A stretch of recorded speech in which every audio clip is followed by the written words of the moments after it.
Eh bien, bonjour, bienvenue sur, ce webinaire. Su Voilà, j'ai mon nom qui s'affiche sur l'écran. Moi, c'est Grégory Abramovitch. Je m'occupe du soutien des projets inclusion, diversité, handicap dans le pôle inclusion, diversité, handicap, en fait, au sein de l'IRTS de Montrouge-Neuilly-sur-Marmont. Et je donne aussi des cours de psychologie, notamment aux apprentis. Et à côté de l'IRTS, je suis aussi psychologue, psychothérapeute et professeur de yoga. Et aujourd'hui, on va aborder la question de regarder le handicap, les handicaps autrement, et du coup, de voir le handicap et les handicaps autrement. Et je vais parler de la première chose, en fait, c'est pourquoi voir le handicap autrement? Et finalement, qu'est-ce que c'est voir? Et on va prendre du temps là-dessus parce que ça va être fondamental, en fait, pour faire le lien entre la question du handicap et du travail social. On a déjà eu l'année dernière un webinaire avec Sandrine Diaz, notre référente handicap, où on animait à deux, où on parlait beaucoup de ce qu'on faisait à l'IRTS. Et du coup, là, vous y trouverez plein d'informations sur l'IRTS. Je pourrais répondre à d'autres questions ici, mais la façon dont on accompagne les étudiants en situation de handicap. Mais là, on va aller plus loin. Parce que la question de voir, c'est une question centrale dans le travail social. On a tous à déplacer notre vision, y compris moi, et tout le temps. Petit rappel, en fait, la réalité, c'est pas ce que nous voyons, en fait. Nous, ce que nous voyons, c'est une image mentale. Et je vous propose un petit exercice, en fait, pour voir à quel point nos images mentales sont présentes. Je vous propose là de penser à un tournoi de billard, tout simplement. Pensez à un tournoi de billard. Voilà, vous avez une image dans la tête, vous pouvez regarder comment c'est, l'ambiance, peut-être qu'il y a une ambiance particulière, une lumière particulière, et des sonorités particulières, un espace particulier, un lieu particulier. Enfin voilà, vous pouvez regarder des personnes avec qui ça se joue, qui sont habillées d'une certaine manière. Tout ça, ça se fait un peu automatiquement en fait. Et du coup, je vous montre une image d'un tournoi de billard. Je le montre là.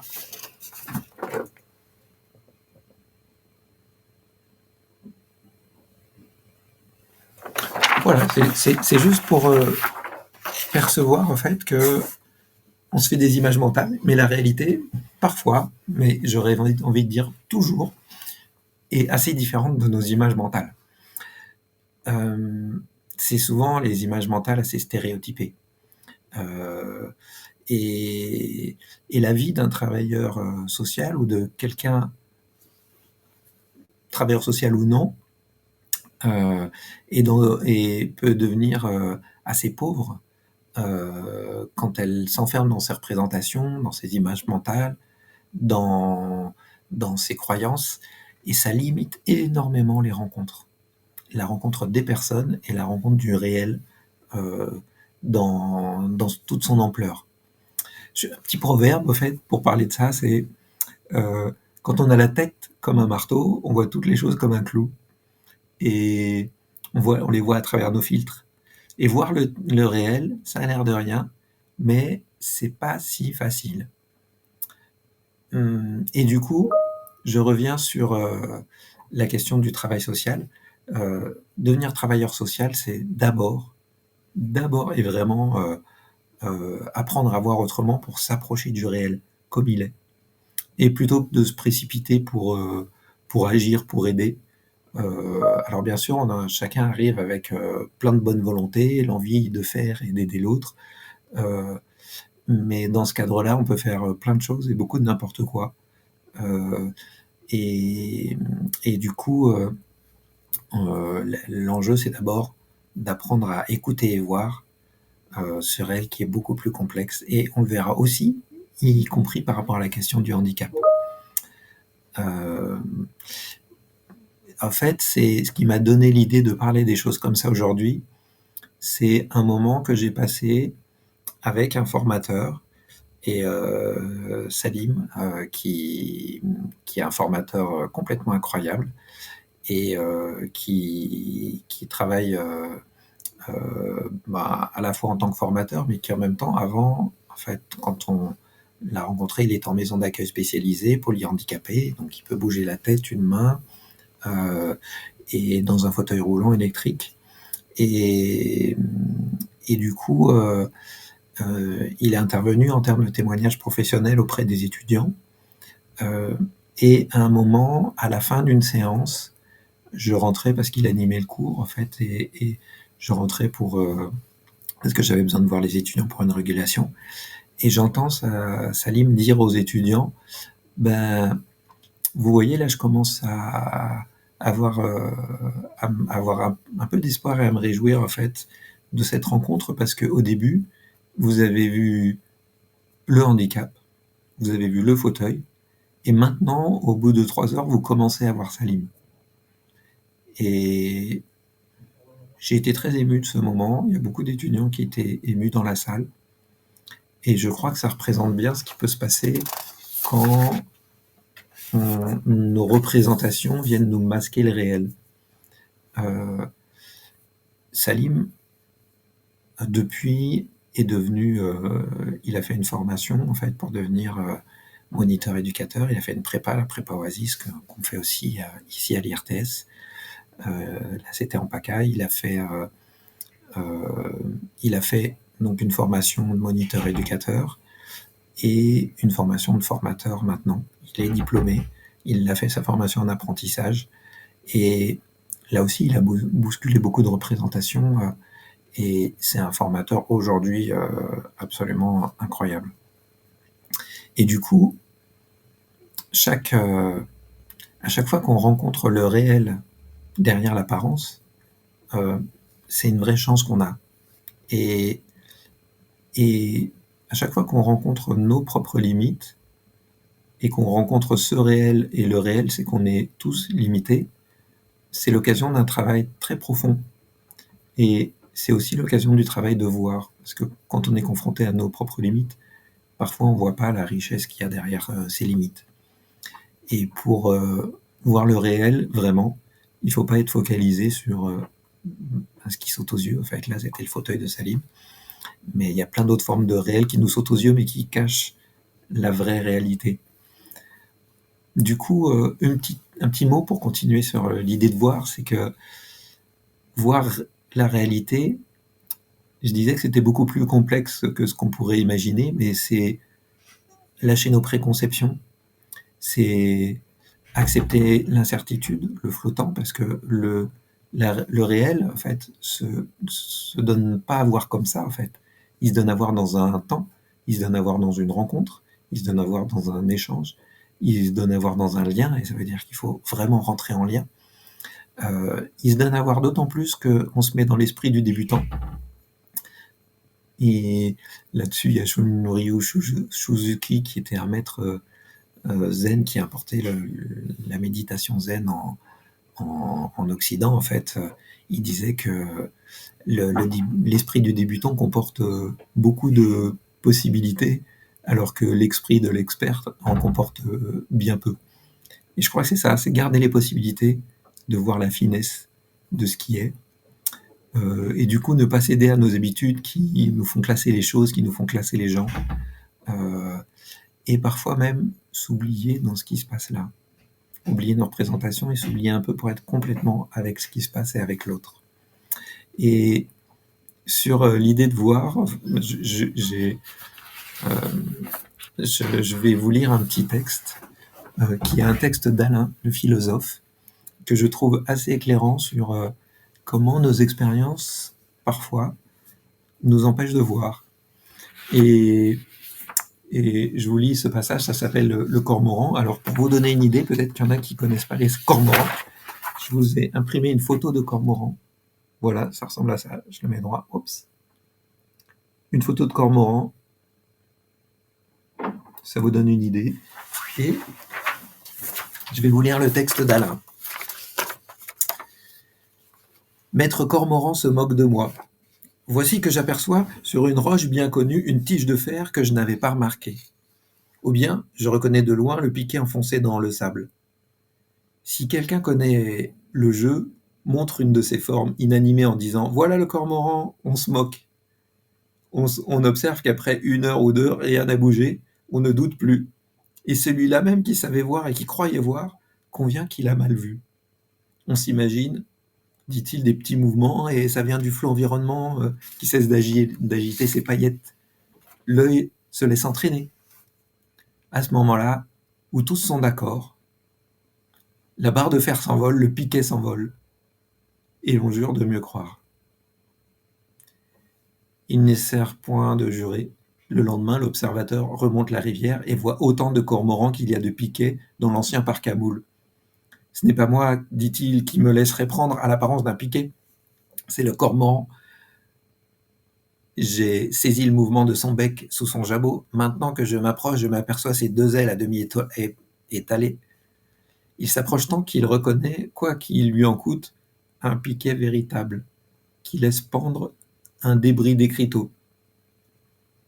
Il admire, comme l'expérience d'hier brouille celle d'aujourd'hui. Il fait de nouveaux serments, mais pourquoi jurer et de quoi jurer? Le lendemain, l'observateur ne voit que piquet. Vainement l'un d'eux étend ses formes d'ailes. L'observateur ne s'y laissera plus prendre. À d'autres, déjà, il croit lire l'écriteau parc à huîtres ou sable gratuit. Alors, majestueusement, l'écriteau se change en banderole, une tête noire se recourbe, voilà le cormoran parti. J'apprends ici une sorte de loi de l'homme. C'est que le fait d'hier pèse toujours trop et que, sous le nom d'expérience, c'est l'expérience même qu'on écrase. Voilà, il y a une suite, c'est passionnant.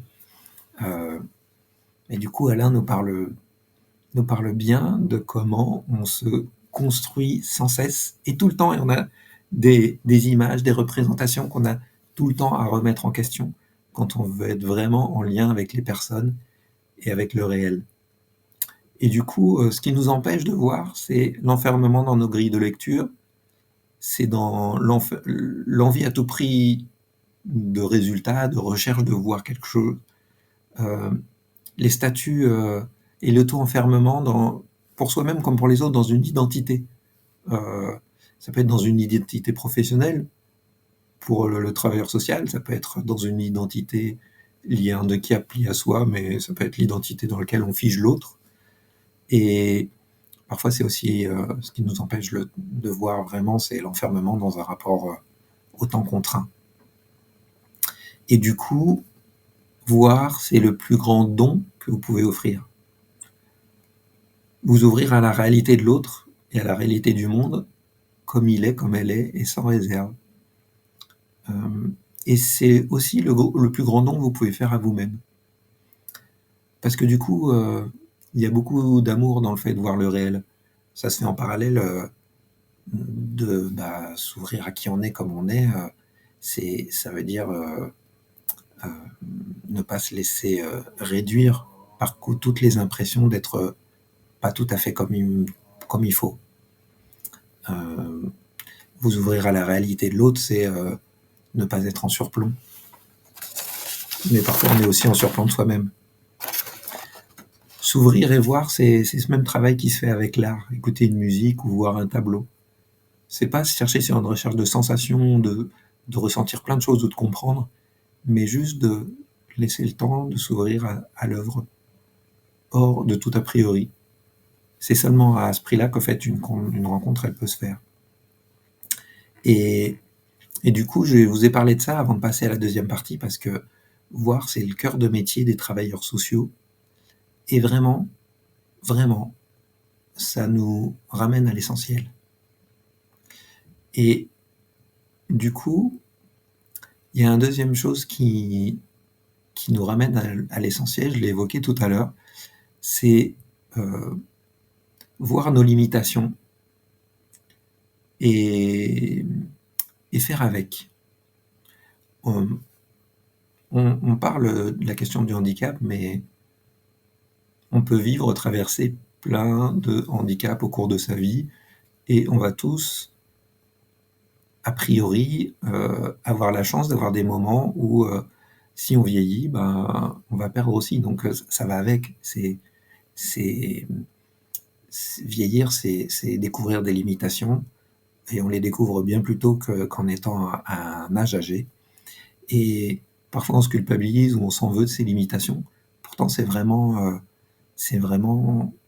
une part essentielle de la vie et du coup, nos limitations et handicaps nous ramènent à quelque chose d'essentiel eux aussi. Ils nous ramènent à l'essentiel de l'être et à ne pas nous battre contre ce qui est. Parce qu'on a une fâcheuse tendance, et c'est une naturelle tendance à se battre contre ce qui est, et en même temps de s'enfermer. Parfois on s'agresse soi-même, ou on se bat inutilement en fait. Et c'est vraiment un travail, arrêter de se battre contre ce qui est au cœur même de toutes les spiritualités. Et quand Jésus il disait tu aimeras l'autre comme toi-même, ça veut dire qu'il faut s'aimer soi et se voir soi pour pouvoir s'aimer. Mais dans les autres religions, c'est tout pareil en fait. Et du coup, le voir nos limitations et nos handicaps, ça nous ramène aussi à l'essentiel parce que ça nous aide à toucher notre vulnérabilité. C'est ce qui nous rend complètement humains. Alors, parfois, certains souhaiteraient être en tant que psychologue, parfois je reçois des patients qui diraient bah tiens, j'aimerais bien être un robot, en fait, ne rien ressentir. Mais les personnes qui sont bipolaires et qui prennent des médicaments qui enlèvent complètement leurs émotions, eh ben, elles préfèrent tout, y compris la souffrance, que de rien ressentir. Et on a besoin d'être des vivants, on n'est pas des robots, et tant mieux qu'on ne soit pas des robots, on a aussi beaucoup à apprendre et à vivre des moments douloureux, en sachant que la vie, c'est une dialectique des contraires, en fait. C'est-à-dire qu'il y a des moments heureux aussi, parce qu'il y a des moments malheureux, il y a de l'ombre parce qu'il y a de la lumière. Et du coup,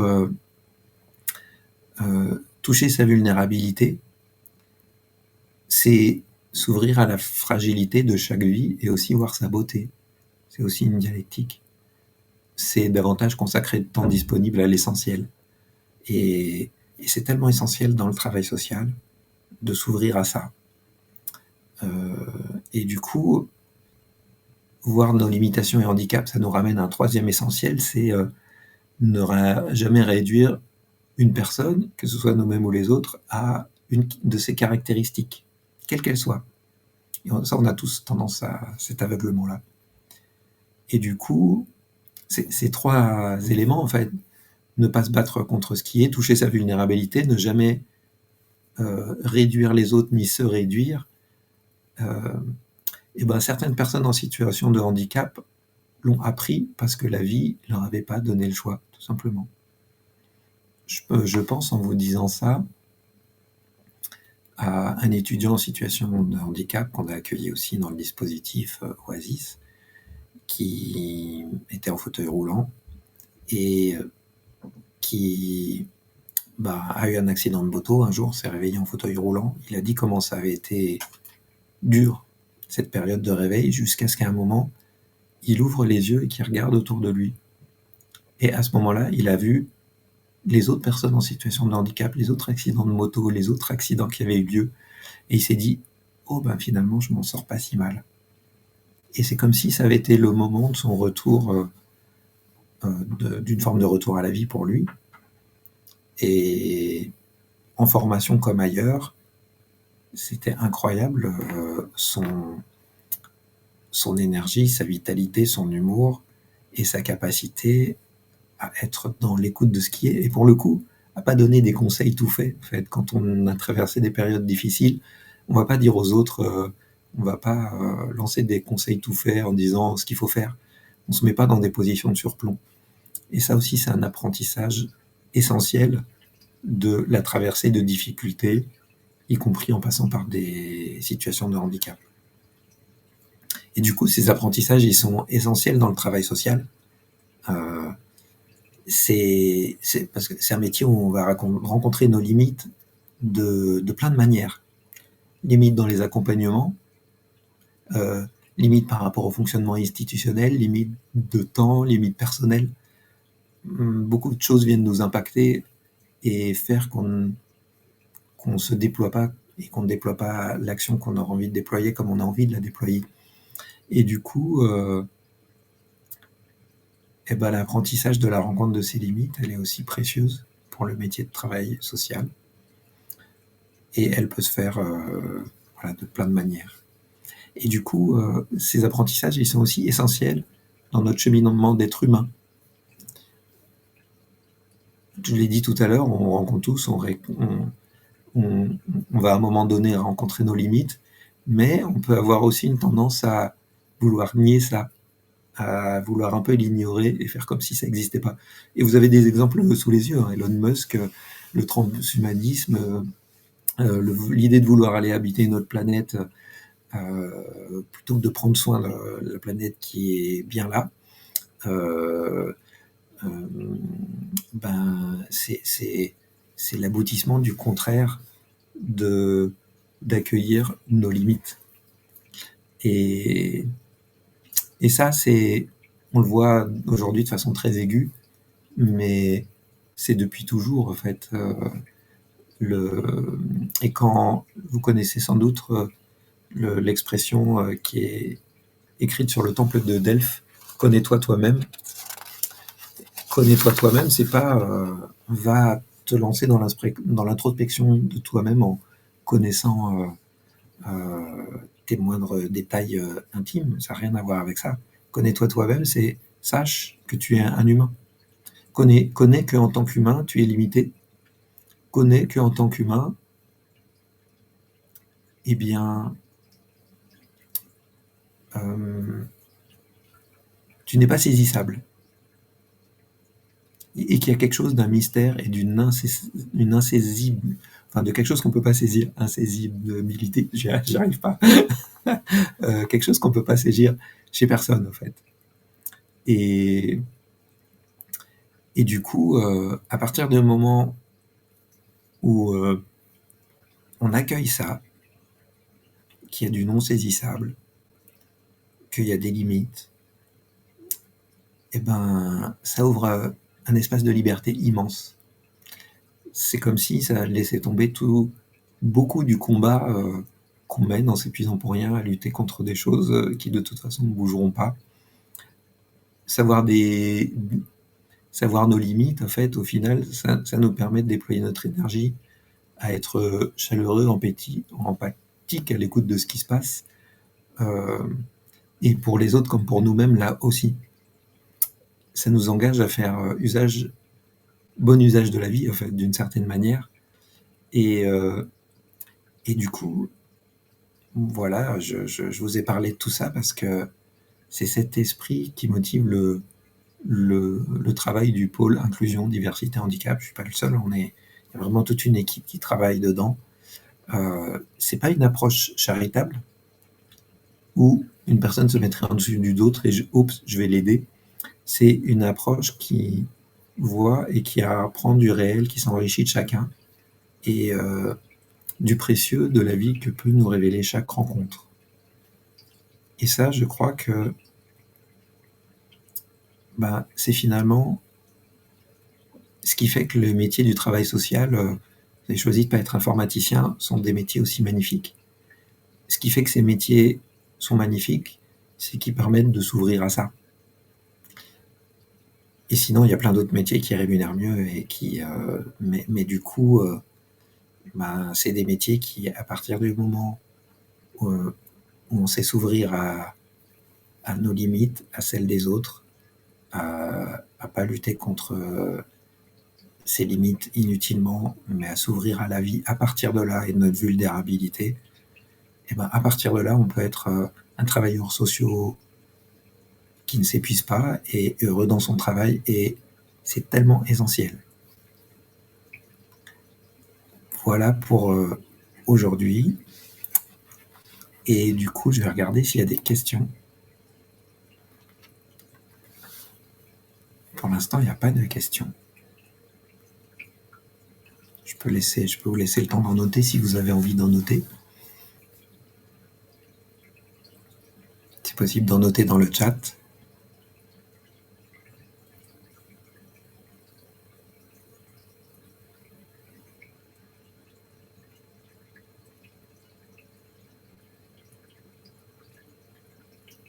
Voilà, il n'y a pas de questions. Si vous avez des questions, vous pouvez aussi venir nous rencontrer très prochainement pour les journées portes ouvertes de l'IRTS qui vont se dérouler à Montrouge et à Neuilly-sur-Marne. Je vérifie la date exacte. Le samedi 22 novembre après-midi, entre 13h30 et 16h30. Et puis, il y aura un stand à Neuilly-sur-Marne du pôle Inclusion, Diversité, Handicap.